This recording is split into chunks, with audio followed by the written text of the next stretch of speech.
This channel does not promote any violent, harmful, or illegal activities. All content provided by this channel is meant for an educational purpose only. Kunal বাবু অতীতেও এই ধরনের বিবেকের ভূমিকা অভিনয় করেছেন। মুখ্যমন্ত্রীকে দোষী সাব্যস্ত করে, সারদা দুর্নীতি দোষী সাব্যস্ত করে জেলের মধ্যে তো অনশনও শুরু করেছিলেন। ফলে কুণাল বাবু পুলিশ মন্ত্রীকে এই বিষয়ে অভিযুক্ত করুন, পুলিশ মন্ত্রীর পদত্যাগ দাবি করুন, তাহলেই কাজ হবে। এআই করা ছবি সেটা যেরকম অপরাধ, তেমনি একজন মহিলার সম্মান নিয়ে এই ধরনের কাজ করা অপরাধ। তিনি পুলিশের কাছে গেছেন, পুলিশ অবশ্যই ব্যবস্থা নিক, কিন্তু যে দুর্নীতিগ্রস্তদের সাথে তিনি এতদিন কাটালেন তাদের প্রত্যেকের বিষয়ে তারা কি অপরাধ করেছে সেই সমস্ত বিষয়ে হচ্ছে যে পুলিশের কাছে গিয়ে তার সমস্ত কথা বলা উচিত।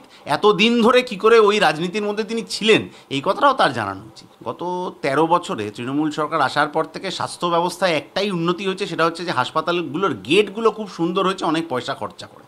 তার বাইরে মেদিনীপুর মেডিকেলে জাল স্যালাইন থেকে আরম্ভ করে জলপাইগুড়ি মেডিকেলে প্রসূতি মৃত্যু এবং কল্যাণীর এই যে ঘটনা পর হয়ে যাচ্ছে। স্বাস্থ্যমন্ত্রী যে সম্পূর্ণ ব্যর্থ গোটা রাজ্যের স্বাস্থ্য ব্যবস্থাকে রক্ষা করতে, এটা প্রতিদিন প্রমাণ হচ্ছে।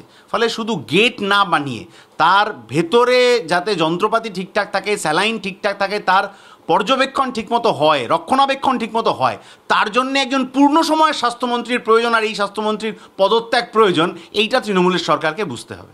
রাস্তার উন্নতি হবে কি করে? ওই যে রাস্তা বানানোর জন্য টাকা আসবে, তারপরে এমএলএ, পঞ্চায়েত, এই ব্লকের সভাপতি, অমুক তমুক, তারা সবাই মিলে ভাগ বাটোয়ারা করে 75-25 খেয়ে যতটুকু বাঁচবে সেইটুকু দিয়ে রাস্তা হবে। তো একদিনের বৃষ্টিতেই, একটু বৃষ্টিতেই তার ছাল চামড়া উড়ে যাবে, তো স্বাভাবিক ঘটনা।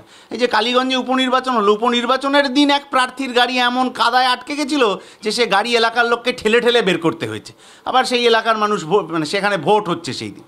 ফলে এই যে 75-25-এর বখরার যে সিন্ডিকেটটা, যে ব্যবস্থাটা চালু হয়ে গেছে, এটা যতদিন না বন্ধ হবে ততদিন রাস্তাঘাট ভালো করে হবে না। এবং তাদের ইন্সপেকশনের যে টিম আছেন, সেই ইন্সপেকশনের টিমও কোনো কাজ করে না, কারণ তার তৃণমূলের পিছনে বড়া হয়ে আছে যে তোমায় কাজ করতে হবে না, ঘরে বসে মাইনে পেয়ে যাবে। ভালো করে ইন্সপেকশন হয় না। প্রথম দিন থেকে তৃণমূল কংগ্রেসের নজর ছিল শিক্ষাঙ্গনগুলোর উপর, যে মানে কলেজ বিশ্ববিদ্যালয় থেকে ভালো ছেলেমেয়েরা যাতে রাজনীতিতে আসতে না পারে। ভালো ছেলেমেয়েরা এলেই তারা ডিবেট করবে, পলিটিক্সের চর্চা করবে, মতাদর্শের চর্চা করবে, বিতর্ক করবে, এইসব তো তৃণমূল জানে না। তৃণমূল জানে খালি কলার ধরবে, টাকাটা নেবে, পকেটে পুরবে, চলে আসবে। ওরা তো এই জেনেছে। ফলে এই যে বিতর্ক, যা ছাত্র রাজনীতির থেকে ভবিষ্যৎ প্রজন্মের বড় রাজনৈতিক নেতা তৈরি করে, যিনি আদর্শ, নীতি ইত্যাদি নিয়ে চলবেন, এইগুলো চললে তৃণমূলের বিপদ। ফলে কলেজ ক্যাম্পাসগুলোতে নির্বাচন বন্ধ করে পড়াশোনার ব্যবস্থা, এনইপি টেনিপি ইত্যাদি চালু করে সেটাকে খারাপ করে, আর ওই সিন্ডিকেট, দাদাগিরি ইত্যাদি চালিয়ে গোটা শিক্ষা প্রক্রিয়াটাকে তৃণমূল হচ্ছে যে গোল্লায় পাঠানোর ব্যবস্থা করে ফেলেছে।